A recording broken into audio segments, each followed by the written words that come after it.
Hi everybody, this is a 30-minute workout that you can do at home or anywhere.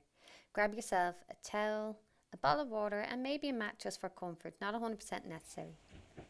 Okay, make your way to your mat and take a nice long inhale, extending the arms and then stretching out the shoulders and into the chest. Bending your knees, walk yourself the full length of your mat, ensuring that your wrists are directly underneath your shoulders. You're coming out to what looks like a plank position. But on the return, ensure that you bend your knees so that you can flex forward and roll up through the spine. Head and shoulders are the last thing to land open at the top. Sitting back into squats. Make sure that you're not just bearing all the weight right back into the heels. You need to make sure you're working on all four corners of the feet.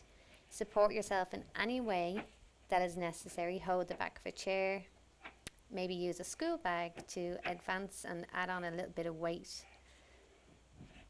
Allow the knees to track slightly forward in that. Coming down onto the floor into a push-up position, take the hands wider than the chest and slightly dial the hands out. The more the hands are away from the body, the more forward you walk, the more weight you're going to bear in your chest. Pull your tummy muscles in to support your lower back. And then very gently just stretch out the chest.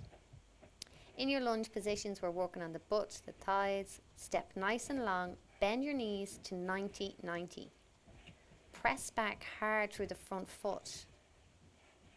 Make sure that your feet remain hip distance apart so that you have a nice stable base, and you can also power up the movement by hopping or jumping forward and backwards. As you can see, I love to do this walkout. It lengthens the whole body, works my core, and it gives me like a nice stretch. Coming into the second round. So I recommend for anybody who is doing this home workout to do at least 10 to 15 repetitions and to do a rest period of around like 60 to 90 seconds and go straight back in again. You're building up from 2 to 3 sets. So that means that you're going to do 15 repetitions at least 2 to 3 times. But meet yourself where you're at.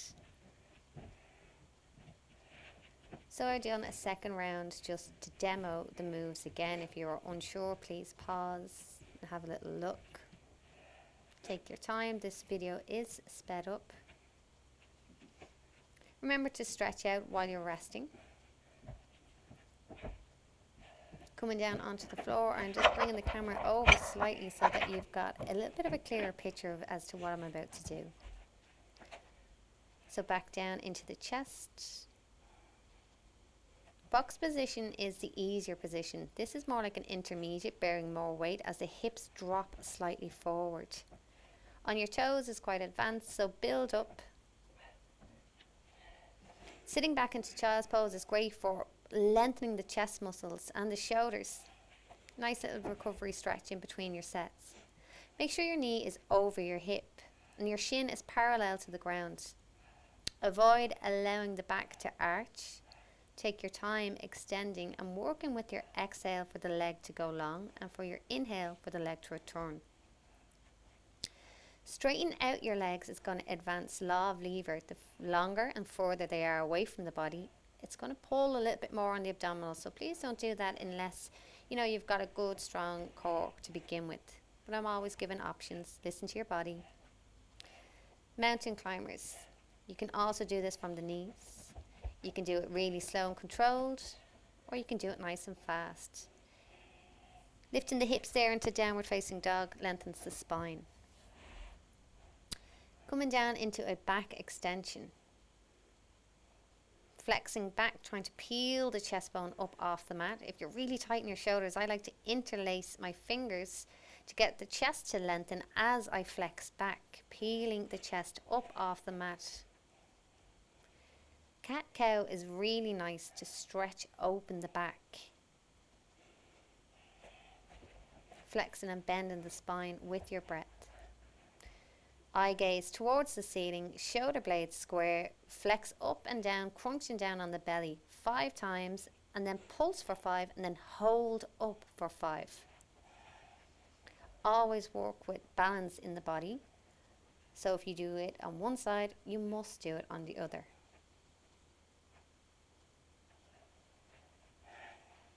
Hugging in the knees to release the lower back, allowing the knees to drop. This releases the lower spine and brings back equilibrium back into the body. Stretching out the hamstrings, the backs of the legs. I stretch for quite a short period of time just because time permitting.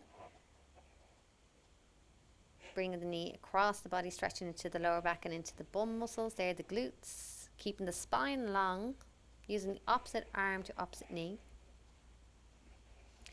Interlacing your fingers around your feet or wherever you can grip. Job well done, crew.